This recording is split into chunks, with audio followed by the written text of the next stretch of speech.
Okay, we back in the portal. This is my part 2, man. I ain't got a phone call, but we left off on envy, right? And I know it's serious, you know what I'm saying? Because I know when it go to jumping off like that, they jumping me out the portal like that, I know I'm at a serious part of the lesson. Proverbs 6:34 and 35. For jealousy is the rage of a man, therefore he will not spare in the day of vengeance. He will not regard any ransom, neither will he rest content. Though thou givest many gifts, a man who commits adultery often thinks about only pleasure. He forgets there is another man attached to that woman, right? Right. You just looking at the fact, man, I want that bitch. That bitch digging on me. She looking at me. You ain't looking at the fact that this nigga that she with is loving her. He loves her. This nigga will kill you behind her, man. Right? Scripture says jealousy produces rage. The consequences extend far beyond the moment of temptation. The secret place teaches a man to fear God before he fears consequences. Right? And that's for both men. That's for the man that the mama can't keep her eyes off of, knowing that she with somebody, and that's even for dude that got little mama. Right? You can't trust this bitch, be honest with you. Not in America, not in 2026, because she has freedom here. Right? You just gotta let her go. Let a bird fly. Right? James 1:14 through 15. But every man is tempted when he is drawn away of his own lust and enticed. Then when lust have conceived, it bringeth forth sin, and sin, when it is finished, bringeth forth death. Because the wages of sin is death. Every great fall begins with an unchecked thought, right? Come on. The secret places where thoughts are brought into obedience before they become actions, right? David's lesson.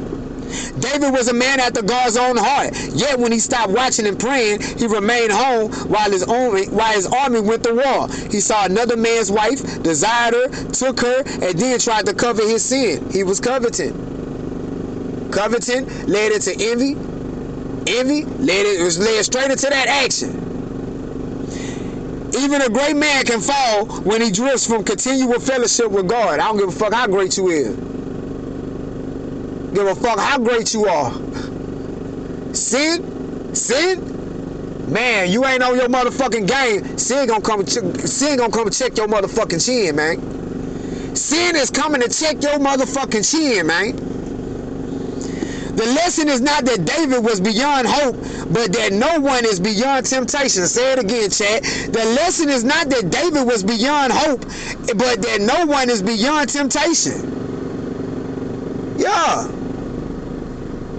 Nigga, just because you are who you are, just because you prayed yesterday don't mean temptation ain't gonna stop fucking with you today.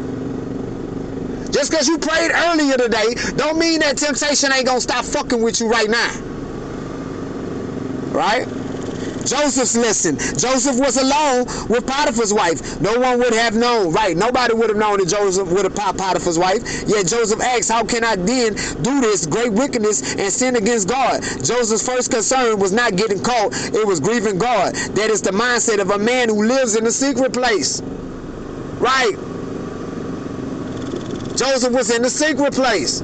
Joseph knew how God gonna look at this. Because God is the author. So if I do this shit right here, God put me on, he'll expose me. Even though ain't nobody around right now, for someone, God will expose my bitch ass. He'll put the spirit on this hoe to be so drove out her mind behind my dick that she'll go to telling everybody, I fucked Joseph. He for me.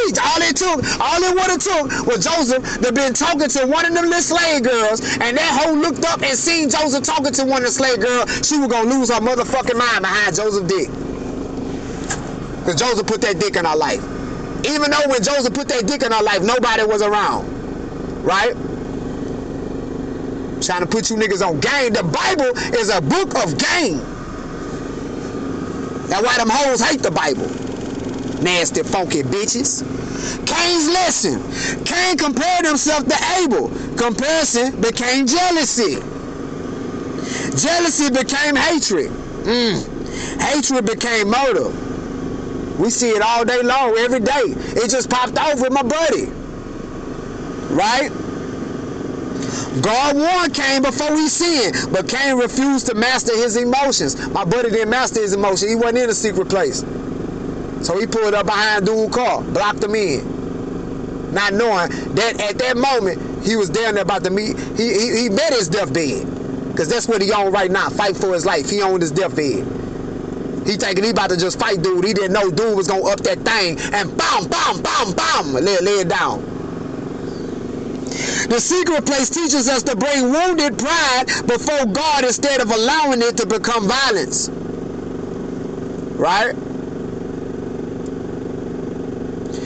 The secret place slows you down. Yes, it does. The flesh reacts, the spirit responds. The flesh wants revenge, the spirit seeks wisdom. The flesh acts on impulse, the spirit waits for instruction. Man, I hope y'all clicked on this part too. I hope, man, this is so important right here, man. This is so important right here, man. Many lives are destroyed because people make permanent decisions based on temporary emotions. Those who dwell with the Most High learn to pause before acting. Psalm 25:14, the secret of the Lord is with them that fear him, and he will show them his covenant. Notice the connection. God gives his secrets to those who fear him.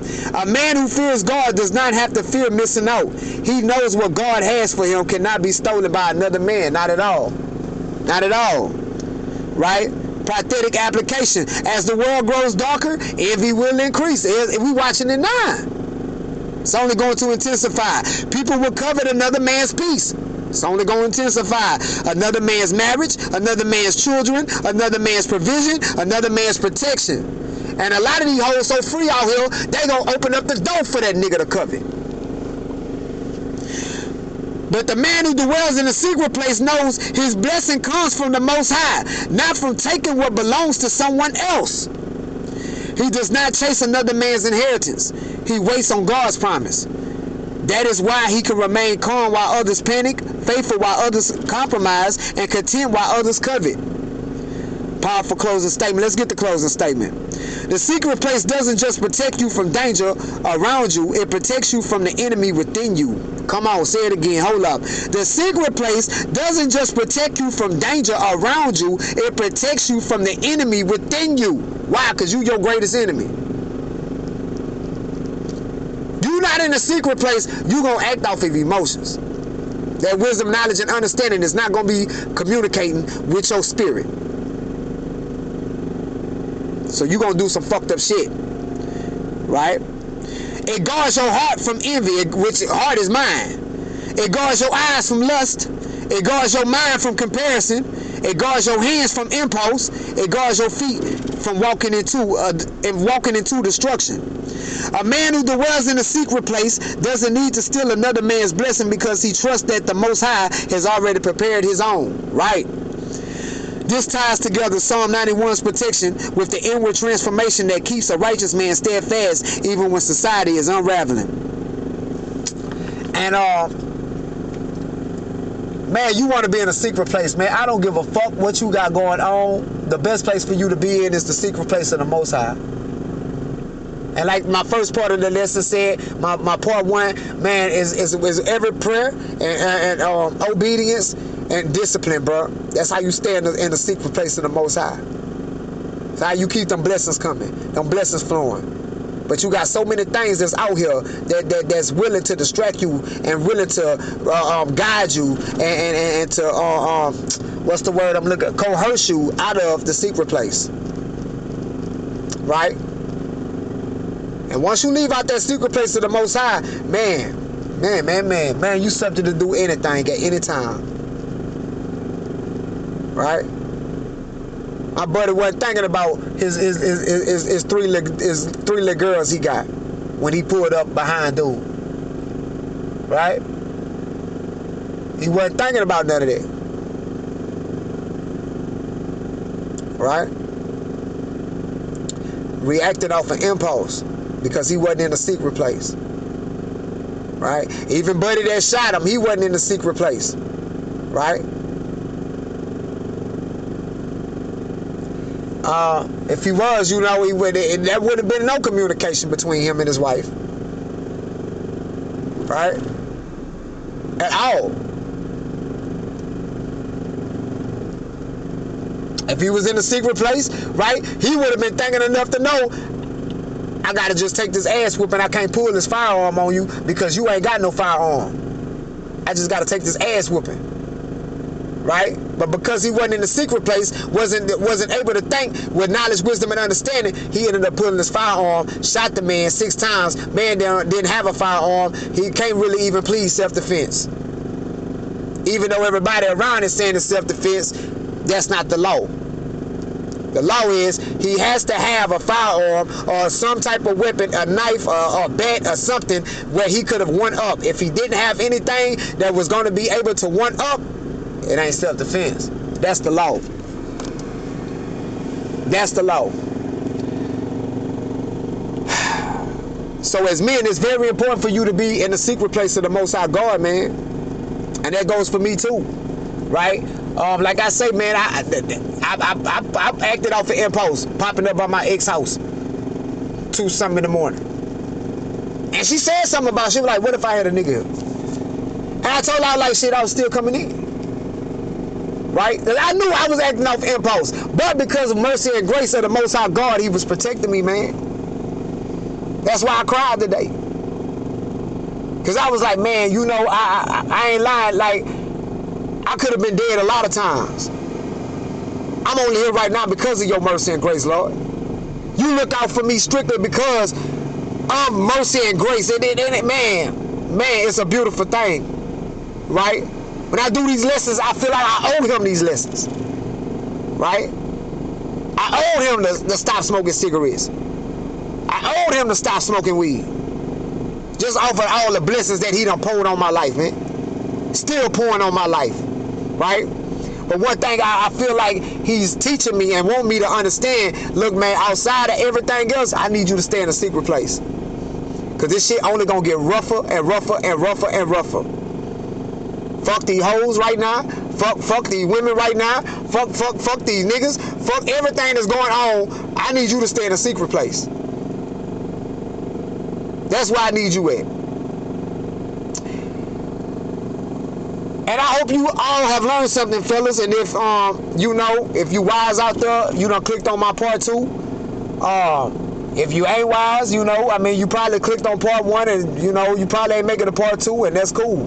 I understand. I get it. I get it. But you know, it don't matter which one you see. Both of them are very important. But stay in the secret place of the Most High, man. That's the best place for you to be in 2026 and beyond. The secret place, bro.